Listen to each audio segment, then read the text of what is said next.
Welcome to the Great Detectives of Old Time Radio. From Boise, Idaho, this is your host, Adam Graham. If you have a comment, email it to me, box13 at greatdetectives.net. Follow us on Twitter at Radio Detectives and become one of our friends on Facebook, facebook.com/Radio Detectives. Before we get started, I want to encourage you as you're making your travel plans to remember JohnnyDollarAir.com. Com is a Priceline affiliate, so you get all the benefits of going through Priceline.com, such as being able to name your own price on hotels, rental cars, airline tickets, or even more, or choosing from great published fares, but part of the purchase price goes to support the Great Detectives of Old Time Radio at no additional cost to you. So remember, when making your travel plans, check JohnnyDollarAir.com first. Well, now it's time for today's episode of yours truly, Johnny Dollar, and we're back in the Edmund O'Brien era. The original air date is March the 3rd, 1950, and the title is Bodyguard to the late Robert Perry. Time now for Edmund O'Brien as Johnny Dollar. Dollar, thank goodness I found you. Why, what's up? You've got to leave for New York, Dollar, immediately. A policyholder, he's afraid for his life. Here we go again. Who's he afraid of? Well, he wouldn't say over the telephone. All I know is, to us, he's worth $100,000 alive. Well, that makes it simple. He must be afraid of somebody to whom he's worth $100,000 dead.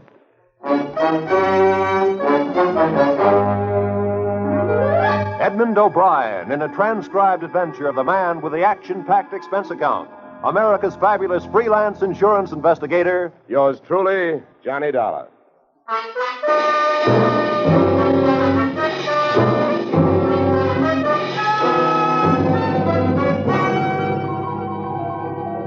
Expense account submitted by Special Investigator Johnny Dollar to Home Office, American Continental Life Insurance Company, Hartford, Connecticut.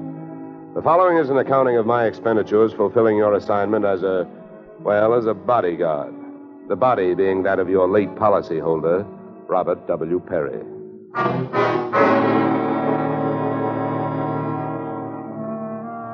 Expense account. Item 1, fare on night train, Hartford to New York, $3.65.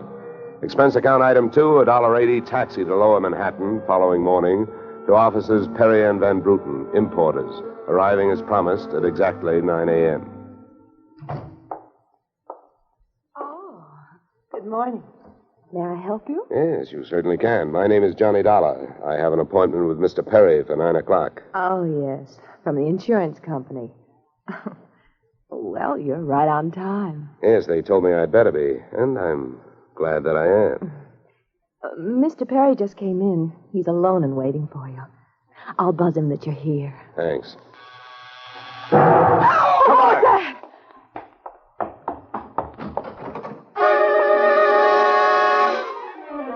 What was left of your policyholder, Mr. Perry, was just sliding out of a swivel chair as I hit the room.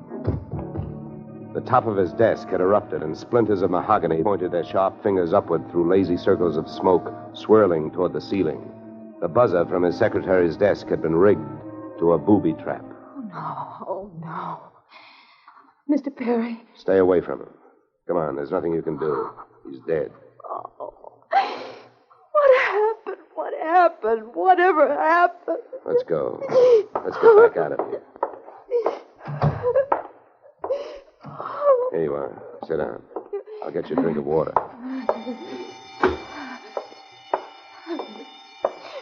Come on, drink this.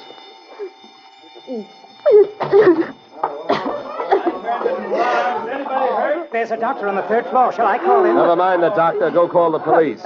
Nobody gets in here till they arrive. Now, the rest of you, go on, run along, beat it, will you? And have the building superintendent turn off that alarm. Okay, miss. Now, take it easy. It was all so sudden. What happened? Well, that's not hard to figure out. Somebody wanted to give your boss, Mr. Perry, a shortcut through life. So whoever it was figured out that a secretary would never buzz a boss unless he was at his desk. They rigged up a bomb somewhere in his desk that would go off when you buzzed him. Then I killed him. Now, wait a minute, will you? Wait a minute. Don't go hysterical on me. There's excitement enough, and there'll be more when the police get here, so you keep cool. But I did it. You saw me do it. Look, honey, the way you put it, I killed him by coming in here and giving you my name so you would buzz him. And I was here to protect him. So drop it, will you? I'm sorry. Now tell me, what about yesterday? Was Perry here? Yes, all day. What time was it when you last used the buzzer? Why, right up to the last minute, about 5:30. Who left the office first? Oh, Mr. Perry, he always leaves first. I lock up. From the looks of things, you should have used more locks last night. Somebody got in here to do some wiring. Oh, I forgot that fire alarm. Look, before the police arrived, do you know why I was sent here? Oh, yes. Mr. Perry felt that his life was in danger. He thought that, well, with a $100,000 policy, the insurance company would do everything they could to help keep him alive. Oh, we didn't have much of a chance, did we? What was he afraid of? I don't know. Okay. Tell me, what were his other appointments for today? Well, he only had two. His partner, Mr. Van Bruten, at 11, and later he No, had one at a time, please. Van Bruten. Anything special about their meeting? Oh, yes, Mr. Van Bruten arrived just yesterday from Holland. Oh, you mean there was a branch of this firm in Holland? Oh, huh? yes. Mr. Perry was buying out Van Bruten's interest. They had a final meeting at Van Bruten's hotel last night. I see. Van Bruten was coming by this morning to pick up his money. Cash? No, a cashier's check. The bank is to deliver it here at 10:30. Well, Perry's other appointment, who is that? Christine, his wife. Now she tells me. Christine, the beneficiary. Yes, she wouldn't have been the beneficiary in about another 2 weeks. They were getting a divorce. Thanks for the motive. You don't like her. Well, I didn't mean it that way. Well, how about Perry? Did you like him? Okay, here's an easy one. What's your name? Susan Gates. Now, isn't that about enough? Okay, Susan, you better save your voice. During the next few hours, you're going to have to do a lot of talking. I've been everywhere else. Is the fire in here? Well, you'll have to stick around. When the cops get here, somebody will get burned.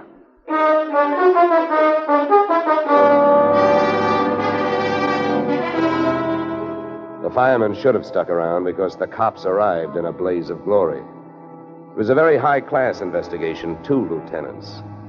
Finally, after about an hour, the police photographer ran out of flash bulbs, the office of the deceased ran out of fingerprints, and the lieutenants ran out of questions. So the on-the-scene phase of the investigation was closed. At about 5 minutes of 11, I left the police packing up their notebooks, their clues, and the body, and went into the outer office. Susan looked like she could use a big, broad shoulder to weep on, but unfortunately, I was wearing my light gray suit. About then, a dark blue suit and a deep green voice entered the room from the corridor. There. There's a fellow out here says he belongs here. His name is Van Bruten. What do you think? His name is on the door you just opened. Oh. Well, now, my name happens to be Murphy, and it's on bids all over the country. But that don't mean I'm stuffed with feathers, does it? Well, never cross tongues with an Irishman. All right, send him in, officer. All right, you can go in. The policeman out there. There's trouble here? I am Brian Van Bruten. Where is Mr. Perry? What? He is waiting for me, no? No. But my appointment... He's not keeping any. He's dead. Dead? This is not possible. Last night I saw him. He was well. What happened? He was hit by a buzz bomb. A buzz bomb? Oh, please. You mean there was foul play? Yes, it was very foul. Oh, please. I may sit down. My first visit in all these years since before the war. It was to be so happy. But now tragedy like this. He was a good man, a good partner. I understand that as of last night, you were no longer partners. Yeah. I am glad you mentioned that. I realize, of course, that it is indelicate to speak of such things as money at a time like this, but that is why I am here, to receive my payment. Just because Perry got his, there's no reason for you not getting yours, huh? Oh, but you misunderstand me. I am deeply grieved, but, well, since the transaction was consummated, what is there to do? A delay would be a needless waste of money. I have already paid for passage back to Antwerp tomorrow. Your check is here, Mr. Van Bruggen. Oh. Here you are. God, thank you. In all of my years of business, this is indeed the saddest moment. Yeah. Well, if I didn't have some work to do, I'd sit down with you, and we'd all have a good cry.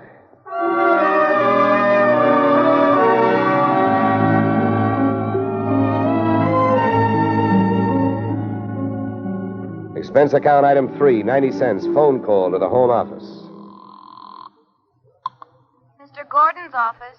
Look, honey, this is Johnny Dollar. I want to speak to Mr. Gordon. While I'm telling him what I've got to tell him, maybe you'd better sit there in his lap with some smelling salts. I'm not that type of a secretary. Besides, he doesn't have a lap. Hello, Dollar. How are you making out? Out? About $100,000. What's that? Yeah. You know, you should have sent me earlier. Somebody turned Mr. Perry into a firecracker just after I got here. He's dead. Oh, that's bad news. Big policy. Yeah, what I want to know is, shall I stay on the case? Well, certainly, Dollar, by all means. Is there a chance of proving suicide? There's a non-payment clause. Yeah, to make this one a suicide, there'd have to be a Santa Claus. Nobody could hate himself enough to do it this way. What are the fraud possibilities? Fair, there's an estranged wife. She's the beneficiary, but she wouldn't have been in a couple of weeks. Divorce coming up. I'll start with her. All right, Dollar. Good luck. But watch those expenses. Why, Gordon, I'm surprised. I think an insurance man would be the first to want to see a fellow live a little.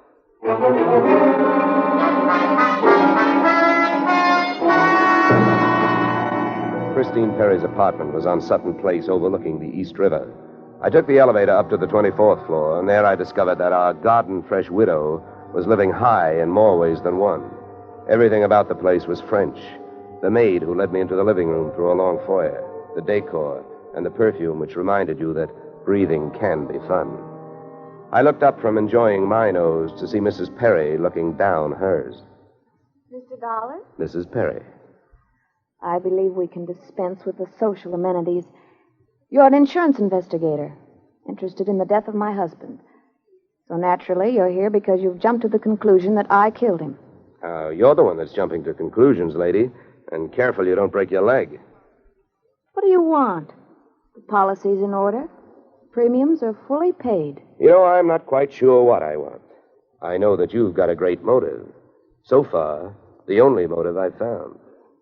You haven't had much time to look, have you? Check. This is my first stop. Maybe you can help me. Do you know anyone who would be happier with your husband out of the way?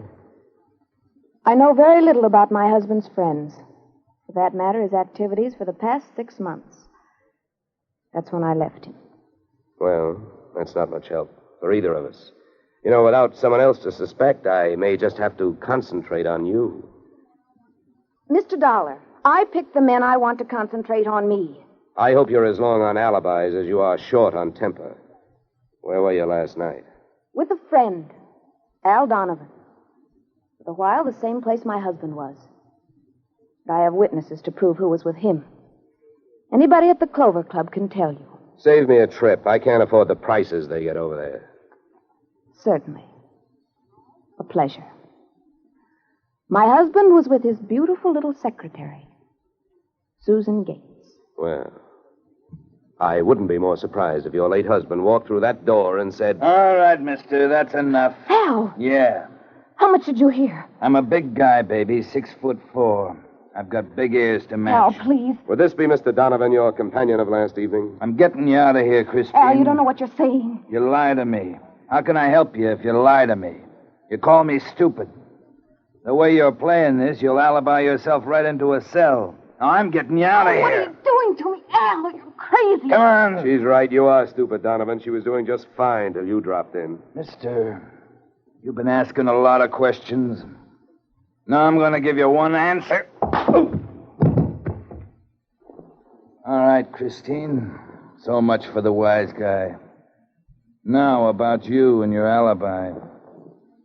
You wasn't with me at the Clover Club last night. And if it's so easy to prove that your husband was there with his secretary, who were you there with? Remember, baby, you told me you were going to be with your husband.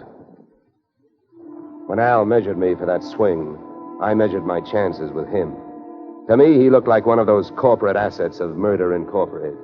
So I rolled with the punch and kept my eyes closed and ears open.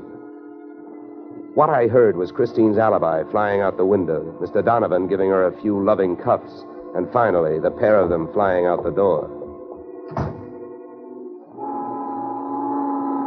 Just then, the noon whistle blew somewhere in New York, and I decided to allow myself the luxury of 1 full minute for lunch.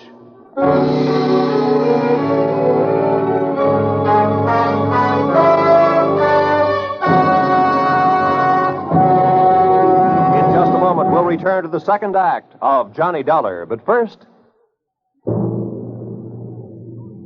And now we return to the second act of yours truly, Johnny Dollar, starring Edmund O'Brien.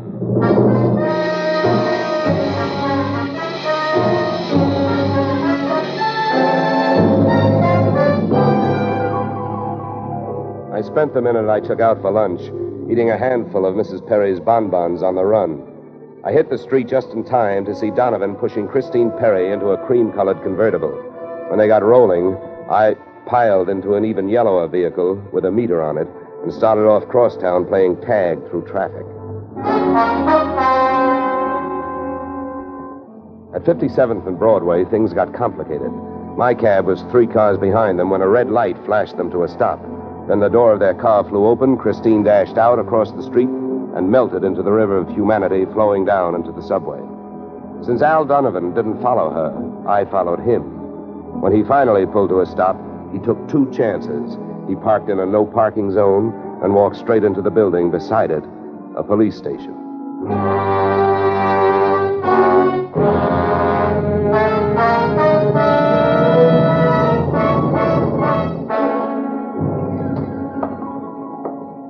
This is Mr. Dollar, Lieutenant. He's been waiting for you. Well? My name is Johnny Dollar, Lieutenant. Here are my credentials. Insurance, huh? Yeah, the Perry murder in particular. You've come to the right place, Dollar. A man named Donovan just walked in here and made a full confession.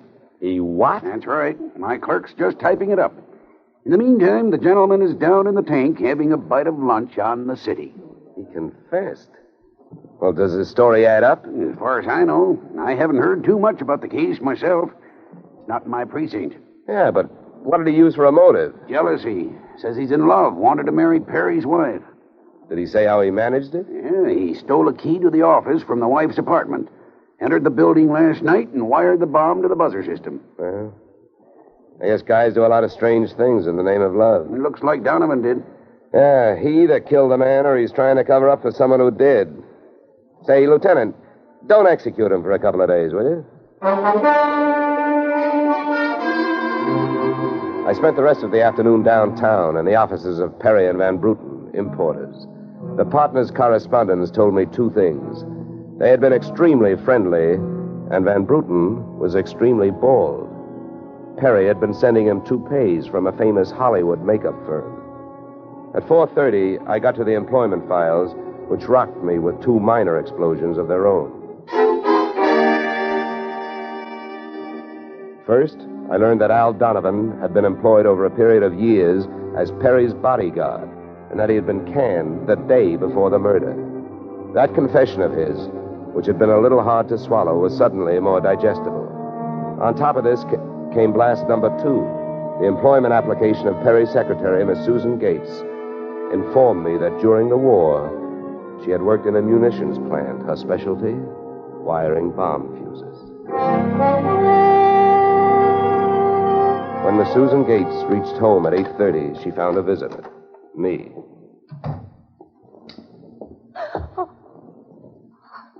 How did you get in here? Professional secret. Oh, you scared me. What do you want? Why did you come here this way? I wanted to bring you the good news. I heard on the radio that Al Donovan confessed to Perry's murder. Al? I can't believe it. Why not? Who do you like for the spot? Why, Christine. Al is covering up for her.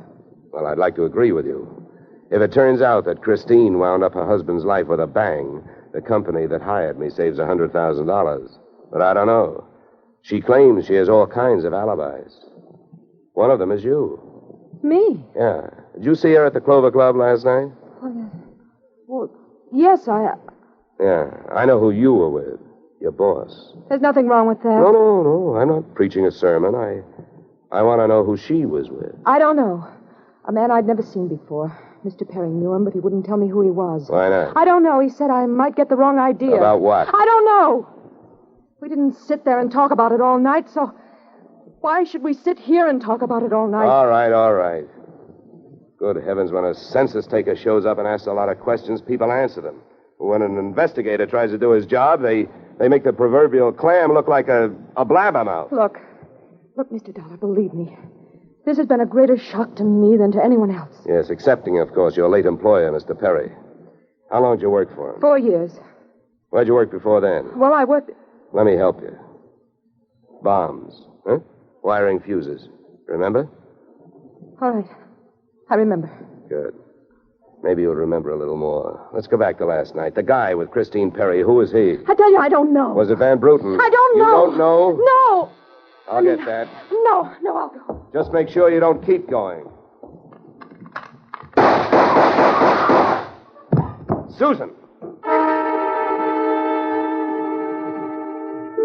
When Susan snapped the spring lock to open the door, the gun outside opened up. The first slug caught her in the left shoulder, spinning her out of the way of the rest of them. It was getting monotonous. Every time a buzzer went off, things started booming.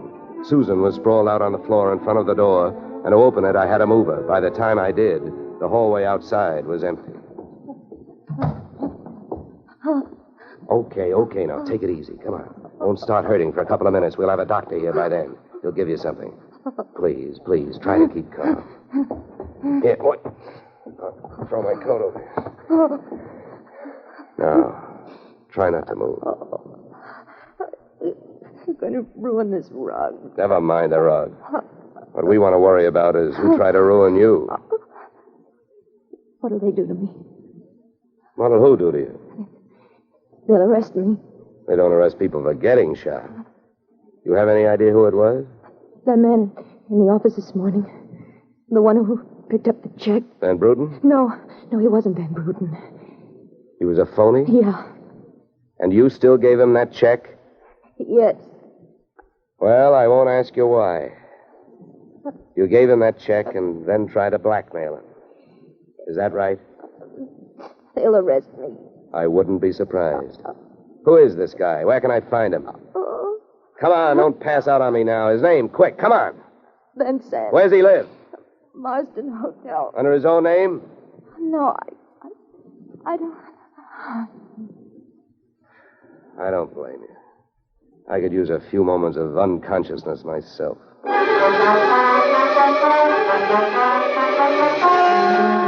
The Marsden Hotel didn't have a Dutch name on the register, so I got a hold of the housekeeper and found out how many rooms her staff hadn't been able to make up all day because of no disturb signs on their doors, and then I went a-calling at those particular rooms. On the 9th floor, I wakened one old maid. On the 7th, I startled a bunch of poker players who thought they were being raided. And on the 4th, I struck the door of 427 and the jackpot. Who's there? Don't you see the sign? I do not wish to be disturbed. Sorry, I must have the wrong room. I started up the hall after the fire axe. When I got to it, I changed my mind. Out of the few things I learned about this guy, Van Sant, was that he loved to shoot people through doors. So I decided against trying to chop his down. Then I remembered the way those people came pouring out of those offices earlier in the day when they heard that fire alarm. So I picked up the little red hammer next to the big red fire axe, broke the little glass window, pulled the little brass hook, and set off a big brassy noise. And then I rushed back to 427. Fire! Fire! Hey, fire! Fire! There's the fire. Right here in my eyes, sweetheart. Why you come here, you wish you don't? Never mind the dresser. You're through shooting guns. What do you think, Van Stan? You want to try some more? You cannot make me stay here. It's a fire. We will all die. You'll look good barbecued, but I'll make a deal with you. You talk, and if I like what I hear, I'll show you how to get out of here alive. How I know this? You don't think I'm going to stay here and fry, do you? And if you don't start flapping that tongue in a hurry, I'll probably just tie you to a chair and run. So first, where is the real Van Bruten? You will find him in the bedroom. Yeah? He'd better be alive. He's out cold. What's the matter with him? He will be all right. He's under sedatives. Where did this identity switch start? Come on, hurry up, talk. I smell smoke. I knew Van Bruten from Antwerp. I know about the sale of his interests. I know the girl in the office here had never seen Van Bruten. Look, we go now. Don't get up. Come on, keep talking. I can feel it getting warm in here. Ah, the firefighters. We will be saved. Don't be too sure. They always start at the top floor and work their way down. Come on, I can hear those flames crackling. You know the rest. Last night, when the transaction was all finished with Perry, I gave to Van Bruten some sedative in his cocoa. So you set up that bomb so Perry would get it before you showed up to pick up the check, huh? Yeah, I told you that. How the girl knows I am an imposter, I don't know. Well, let me tell you. She's been sending old Van Bruten toupees for the last 4 years. Gray ones, my red-headed friend. Oh, yeah. I can stand up now. We go out from here, no? We go out from here, no? Yes, out cold.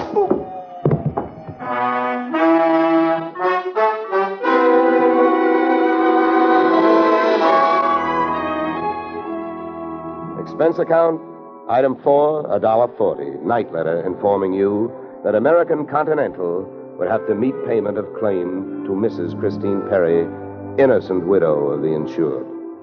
The only thing she was guilty of was trying to stay on the right side of a hot-tempered boyfriend. She lied about who she was with at the Clover Club, not to fix herself an alibi, but to keep Al Donovan from learning that she'd been out with another man. That man being the real Mr. Van Bruten, who had only taken her out to try to talk her into reconciling with his friend, her husband. Expense account item 5, $100. Fine for turning in a false alarm, which, since you're paying it with me, is just fine. Expense account total, $463. Yours, truly, Johnny Dollar.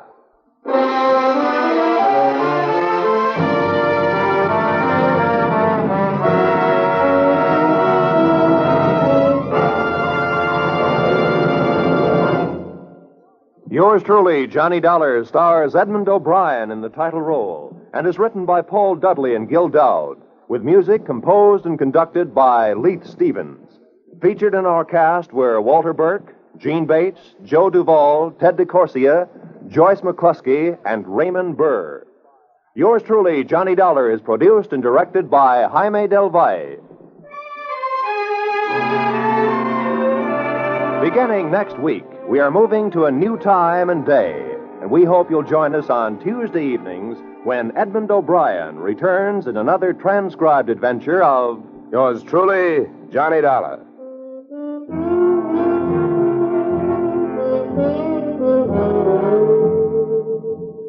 You, Mrs. Bloom, Molly Goldberg's famous invitation to fun in the Bronx now echoes across the country each Saturday night on CBS. It's the same fine brand of comedy mixed with a tear now and then that's made Molly and her whole family, Jake, Sammy, Rosalie, and the others, favorites for many years. CBS invites you to hear the Goldbergs on most of these same CBS stations this Saturday and every Saturday. This is Roy Rowan speaking.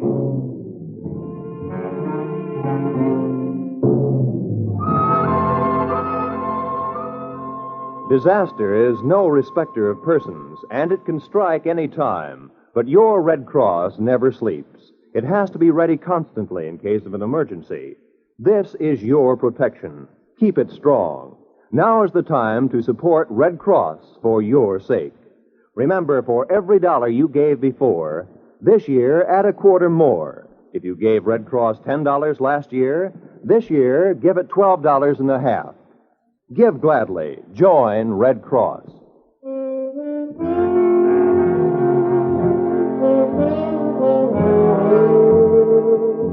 This is CBS, where yours truly, Johnny Dollar, meets adventure next Tuesday night, the Columbia Broadcasting System.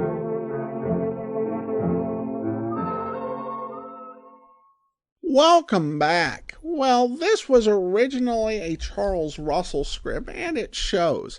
I do think that there were some subtle changes that make it a little less light than it was with Russell, though Russell's was by no means featherweight. But this one, it didn't suit O'Brien, I think, quite as well. And I don't know how well the solution fits with the way that O'Brien's characterization develops as Johnny Dollar. Still, it's interesting to see another performance of the same story. All right, well, listener comments and feedback now. And I have a Facebook message here from Jack, who writes, "What is the guy who had a voice in his head? It would wake him up when he was knocked out and give advice. I really like the old radio detective shows. Looking for more of this guy." Well, thanks so much for the question, Jack. And I think the detective you're referring to is Richard Rogue from Rogue's Gallery, a role played by Dick Powell prior to his better-known role as Richard Diamond. And, of course, Rogue's Gallery was actually the first ever hard-boiled detective radio program. And we have done that series, and it's listed over at biglist.greatdetectives.net. Thank you so much for the question, Jack, and that will actually do it for now. Next week, we will have a rerun episode, and Johnny Dollar will return in 2 weeks. We'll be back tomorrow with Dragnet. I do want to go ahead and thank our Patreon supporter of the day. And thank you so much to Cheryl Lee. Cheryl Lee has been one of our Patreon supporters since March of 2018. Currently supporting us at the Master Detective level of $15 or more per month. Thank you so much for your support, Cheryl Lee. And that will do it for today. If you do have a comment, send it to me, box13 at greatdetectives.net. Follow us on Twitter at Radio Detectives and become one of our friends on Facebook, facebook.com/Radio Detectives. From Boise, Idaho, this is your host, Adam Graham, signing off.